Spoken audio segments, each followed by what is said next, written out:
இதுவும் இல்லைங்க, எங்க ஜாதகத்துல சனீஸ்வரர் பாடா படுத்துறாருங்க. சந்திரனும் சனீஸ்வரரும் சேர்ந்து இருக்காருங்களாம். இல்லைங்க, சந்திரனை சனீஸ்வரர் 7ஆம் பார்வையாகவோ 10ஆம் பார்வையாகவோ 3ஆம் பார்வையாகவோ பார்க்கிறார் என்றெல்லாம் சொன்னால் நீங்கள் கணினித்துறையிலே மீடியாவிலே மிகப்பெரிய லெவல்ல இருப்பீங்க. ஆனா திருமணம்னு போனால் பேசிக்கொண்டே இருக்கோம். கடைசி நேரத்துல செல்போனால் ஏதோ ஒரு செல்பேசியிலே ஒரு வார்த்தையை விட்டுருவீங்க. அது ஒரு பெரிய பிரச்சனையாகி திருமணத்துக்கு தடைக்கல்லாகி விடும். இல்லைன்னா எதிர் சைடில் ஒரு பிரச்சனை வரும். இது போன்ற ஒரு தடைகள் இருப்பவர்களுக்கு, ஆமாங்க ஐயா, ஆமா, இது போல ஒரு தடை என் வாழ்க்கையிலே இருந்து கொண்டிருக்கிறது என்பவர்களுக்கு பார்த்தீங்களா, நான் எனக்கு முன்னாலே ஒரு சிவலிங்கத்தை வைத்திருக்கிறேன். சிறிய சிவலிங்கத்தை.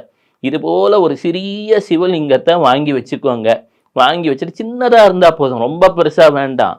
அதை ஒரு பேப்பர் கப்ல வச்சு சிறிது தண்ணீரை வைத்து அந்த தண்ணீரை எடுத்து அவ்வப்போது அபிஷேகம் போல செய்து, ஓம் நம சிவாய, ஓம் சிவாய நம, ஓம் சிவாய சிவ, ஓம் சிவ சிவ.